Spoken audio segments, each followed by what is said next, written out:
March 27th, Judges 15 through 17. Judges 15. Later on, at the time of wheat harvest, Samson took a young goat and went to visit his wife. He said, "I am going to my wife's room," but her father would not let him go in. "I was so sure you hated her," he said, "that I gave her to your companion. Isn't her younger sister more attractive? Take her instead." Samson said to them, "This time I have a right to get even with the Philistines. I will really harm them." So he went out and caught 300 foxes and tied them tail to tail in pairs. He then fastened a torch to every pair of tails, lit the torches, and let the foxes loose in the standing grain of the Philistines. He burned up the shocks and standing grain, together with the vineyards and olive groves. When the Philistine asked, "Who did this?" they were told, "Samson, the Timnite's son-in-law," because his wife was given to his companion. So the Philistines went up and burned her and her father to death. Samson said to them, "Since you've acted like this, I swear that I won't stop until I get my revenge on you." He attacked them viciously and slaughtered many of them. Then he went down and stayed in a cave in the rock of Edom. The Philistines went up and camped in Judah, spreading out near Lehi. The people of Judah asked, "Why have you come to fight us?" "We have come to take Samson prisoner," they answered, "to do to him as he did to us." Then 3,000 men from Judah went down to the cave in the rock of Edom and said to Samson, "Don't you realize that the Philistines are rulers over us? What have you done to us?" He answered, "I merely did to them what they did to me." They said to him, "We've come to tie you up and hand you over to the Philistines." Samson said, "Swear to me that you won't kill me yourselves." "Agreed," they answered. "We will only tie you up and hand you over to them. We will not kill you." So they bound him with 2 new ropes and led him up from the rock. As he approached Lehi, the Philistines came toward him shouting.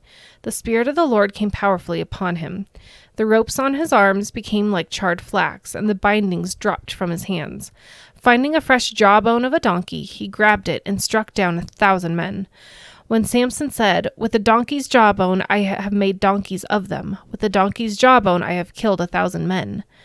When he finished speaking, he threw away the jawbone, and the place was called Ramath-Lehi. Because he was very thirsty, he cried out to the Lord, "You have given your servant this great victory. Must I now die of thirst and fall into the hands of the uncircumcised?"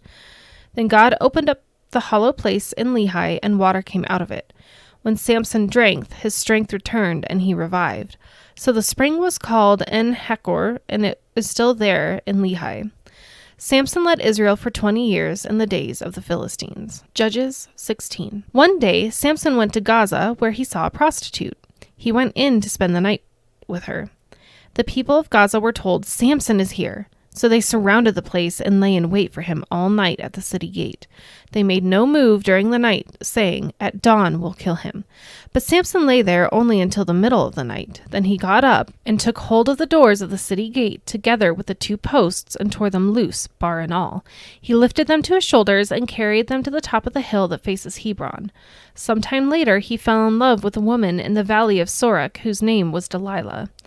The rulers of the Philistines went to her and said, "See if you can lure him into showing you the secret of his great strength and how we can overpower him, so we may tie him up and subdue him. Each one of us will give you 1,100 shekels of silver." So Delilah said to Samson, "Tell me the secret of your great strength and how you can be tied up and subdued."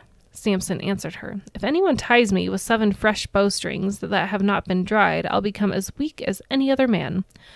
Then the rulers of the Philistines brought her 7 fresh bowstrings that had not been dried, and she tied him with them.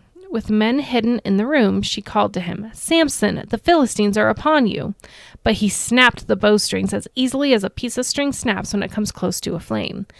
So the secret of his strength was not discovered. Then Delilah said to Samson, "You have made a fool of me. You lied to me. Come now, tell me how you can be tied." He said, "If anyone ties me securely with new ropes that have never been used, I'll become as weak as any other man." So Delilah took new ropes and tied him with them.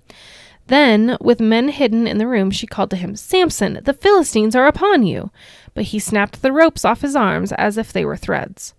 Delilah then said to Samson, "All this time you have been making a fool of me and lying to me. Tell me how you can be tied." He replied, "If you weave the 7 braids of my head into the fabric on the loom and tighten it with the pin, I'll become as weak as any other man." So while he was sleeping, Delilah took the 7 braids of his head, wove them into the fabric, and tightened it with the pin. Again she called to him, "Samson, the Philistines are upon you." He awoke from his sleep and pulled up the pin in the loom with the fabric. Then she said to him, "How can you say I love you when you can't confide in me? This is the 3rd time you have made a fool of me and haven't told me the secret of your great strength."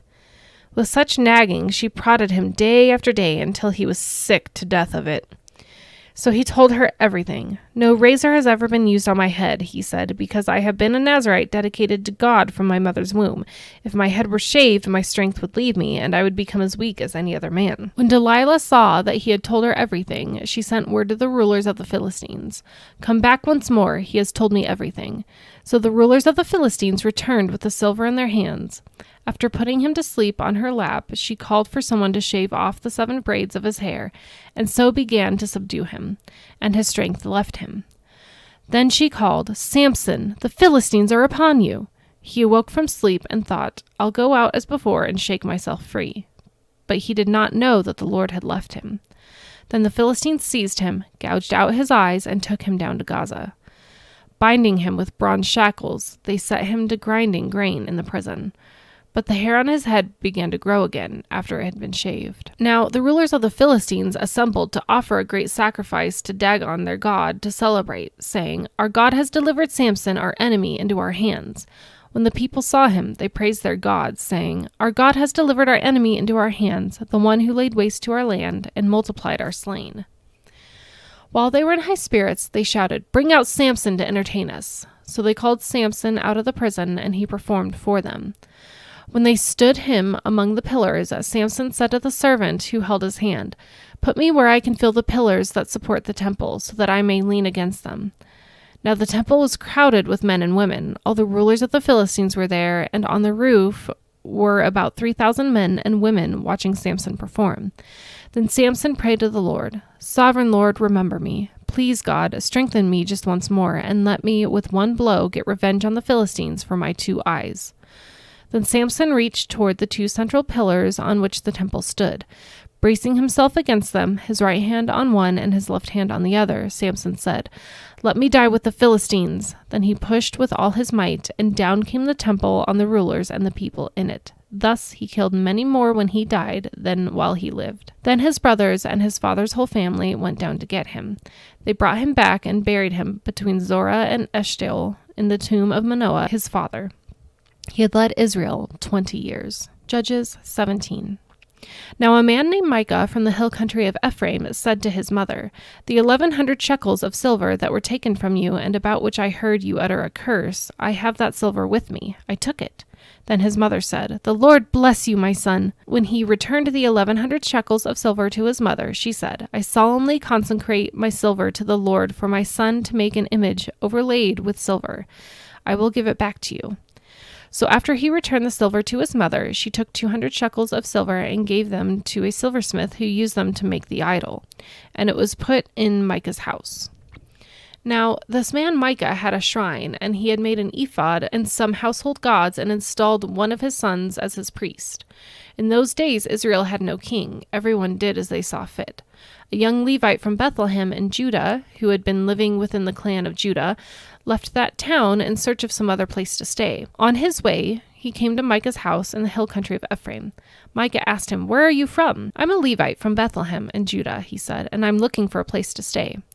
Then Micah said to him, "Live with me and be my father and priest, and I'll give you 10 shekels of silver a year, your clothes and your food." So the Levite agreed to live with him, and the young man became like one of his sons to him. Then Micah installed the Levite, and the young man became his priest and lived in his house. And Micah said, "Now I know that the Lord will be good to me, since this Levite has become my priest."